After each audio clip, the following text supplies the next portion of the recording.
Fulham 4, Manchester City 5. I do not know where I start on this game. It is Wednesday morning. I didn't record this Tuesday night. If I would have, I probably would have been losing my shit, which is mad because it was a game that I actually went into not 100% that we were going to win. And here I am. We won. We picked up 3 points. We are 2 points off of Arsenal. We are very much in the title race, but don't quite know how.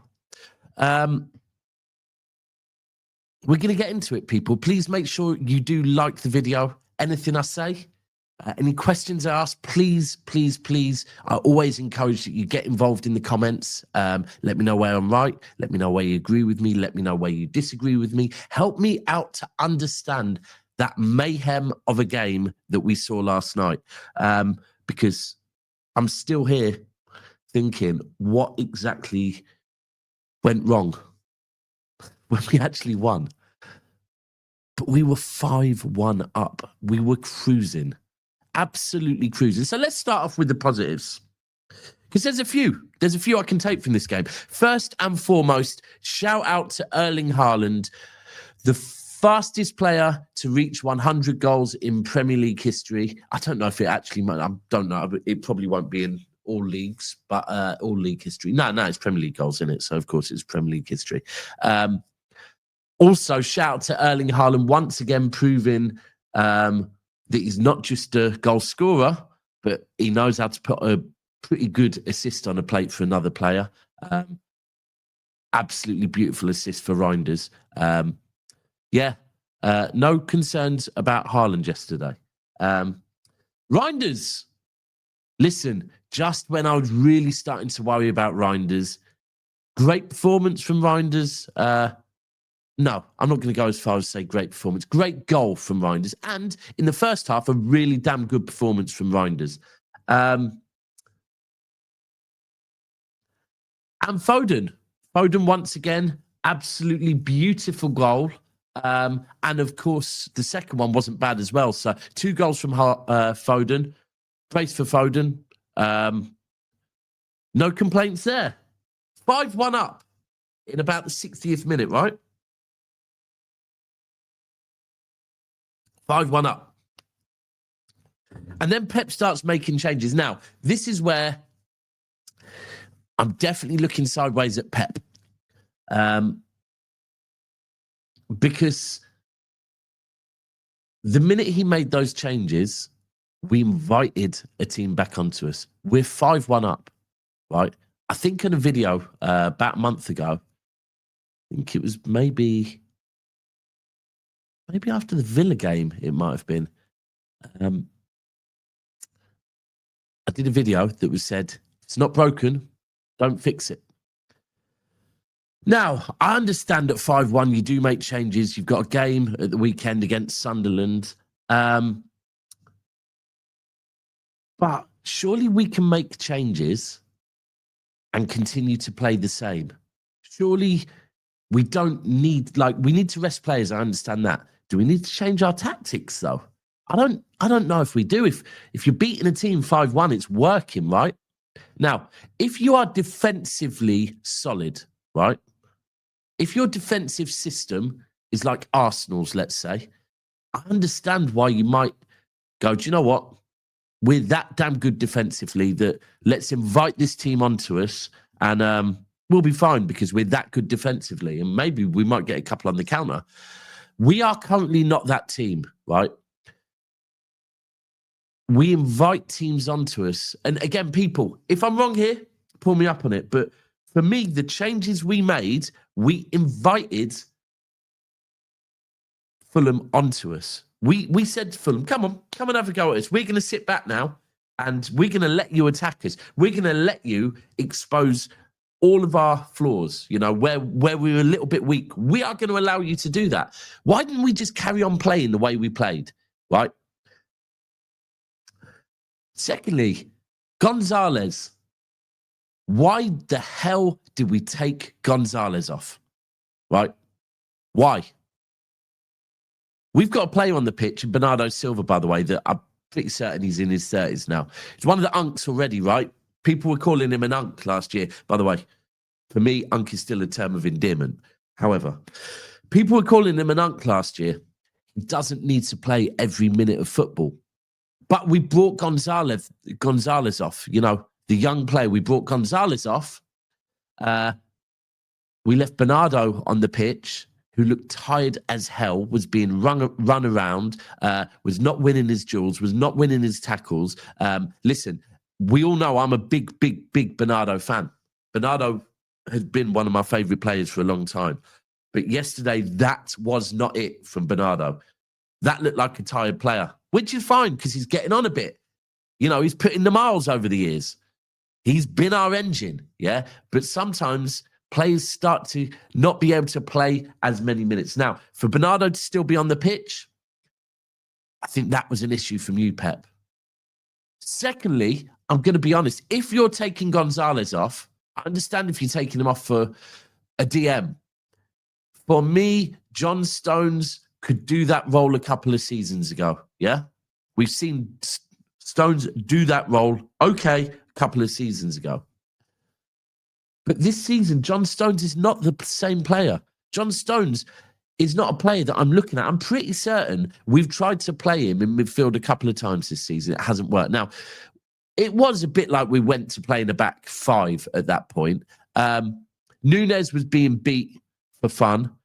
I'm going to say O'Reilly was also being beaten. Not as bad as Nunes on the left-hand side. But I can't lie. If we don't invite a team back onto us, then none of that happens. But, you know, I'm looking at the defending, and a couple of their goals have been, I think 3 of their goals, to be fair, were, in fact, you know what? Even their header was good. The header was good. The header was a really, really good goal. Really well-directed header. But then the 3 goals that came after we were 5-1 up, they were kind of, you know, we cleared our box, but didn't follow it up, or we didn't clear it well enough. We didn't get out and throw ourselves in front of the ball. The type of stuff that usually we're good at. Our defending in the second half was absolutely atrocious. That's all I can say. Not good enough. You can't win leagues defending like that, right? Now, I'm just going to give you quick reminders every now and again. We did get 3 points, right? Because it doesn't feel like it in my head right now. We did get 3 points. But we had a chance to send, and we did put the pressure on Arsenal. No matter what anyone says, I've got to do a show this morning on Never a Foul. And I know that everyone's going to slander City for conceding 3 goals in the second half. And rightly so. But the fact of the matter is, we did get 3 points. We are within 2 points of Arsenal. But I look at that defending, and I know that defending against other teams will not be good enough, because we won't have a 4-goal lead going into the second, well, into the last 30 minutes like we did yesterday. Bringing Doku off as well. Listen, Doku, for me, has now got to the point where he has to play every game, and I don't get why again, I kind of understand, all right, maybe you bring him off because you want to rest him. But he's 23, right? He's 23. Now, Doku is one of those players that is really helping us to transition the ball. He's helping to take that pressure off the defence and run the ball up the pitch, because he's dropping deeper. He's dropping into the middle, picking up the ball. Now, 2 games in a row, my friend has fallen over. 2 games in a row, right? Because we can look at the defence and we can say that bringing on Stones and Ake in 2025, Ake, they don't look good enough anymore. I hate to say it. That look, for me, Nathan Ake, treble season, is the best left back I've ever seen at City in my lifetime, right? Now, someone might be able to tell me someone else. Terry Phelan wasn't bad, to be fair, but Nathan Ake, treble season, the best left back I've seen at City. John Stones, we love him, cult hero. Where's a Kagul? Done up to the top. But It's not the same player. It's not impacting games. His passing out from the back isn't the same. Sideways passer, but also defensively, he's not looking good enough anymore. Ake's not looking good enough defensively. I just don't get why we're not a team that everyone's looking at going, you know what, City look absolutely mint defensively. Why are we deciding at 5-1 where we're cruising, we're looking really fucking good to change everything?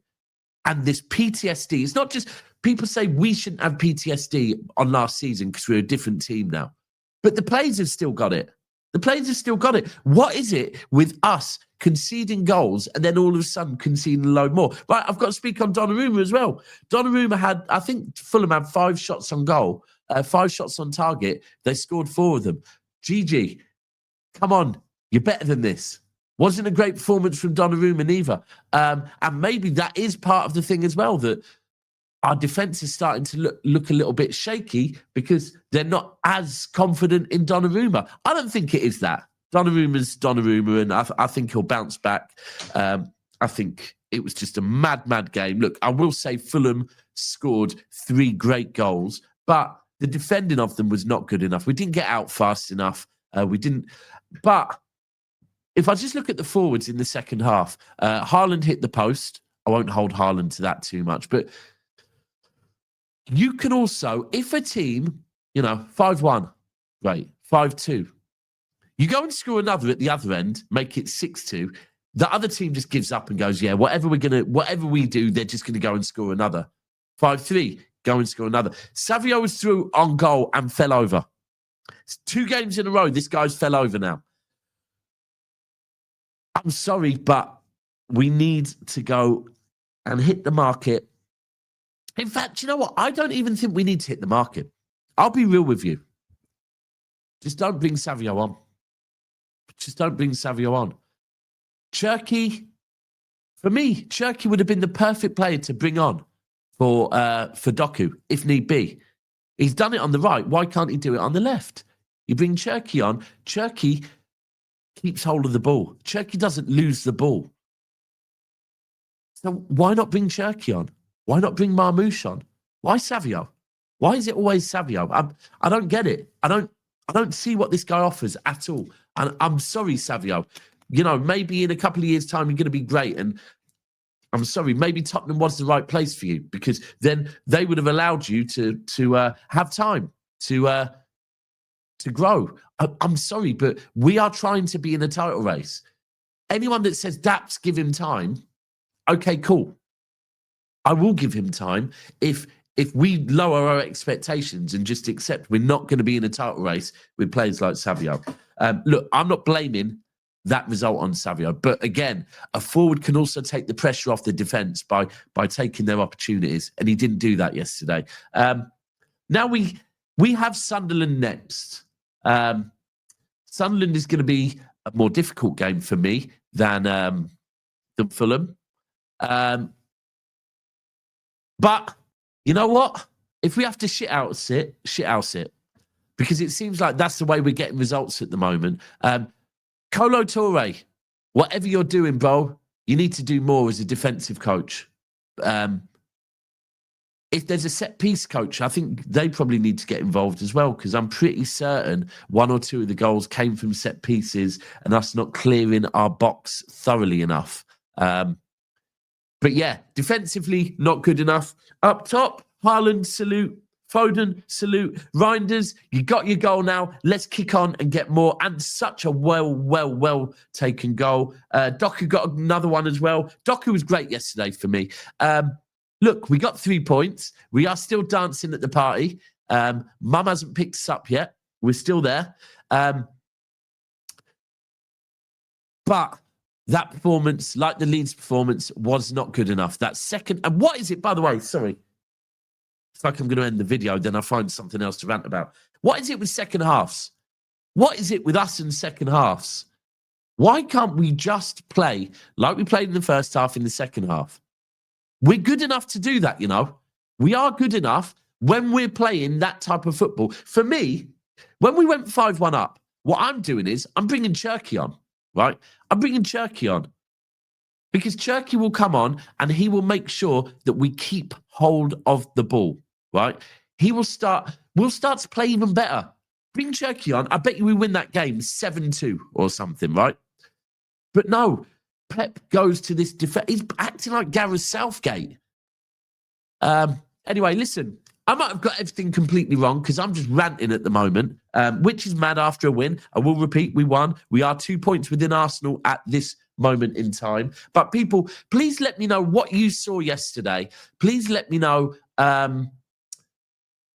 is it on Pep? Because I personally do think it's a bit on Pep. It's also on the defence not being good enough. Gigi needs to hold it. So a few players need to look at themselves. If I'm Kolo Toure, I'm remembering what Vincent Kompany did in that first season under Mancini, where he decided, right, I'm taking the whole defensive unit into a room the morning after a game, and we are not leaving till we work out where we went wrong. And if it wasn't them, and it was forwards not getting back and doing their job, they knew who it was, and they could say that. But the defense needs to improve either way. People, please do let me know what you think in the comments down below.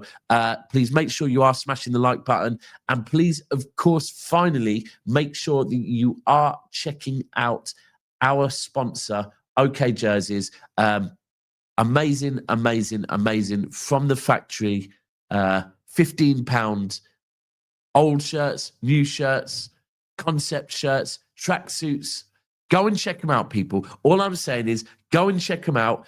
Use the promo code NAF, not City, NAF, N-A-F, and get a further 8% off.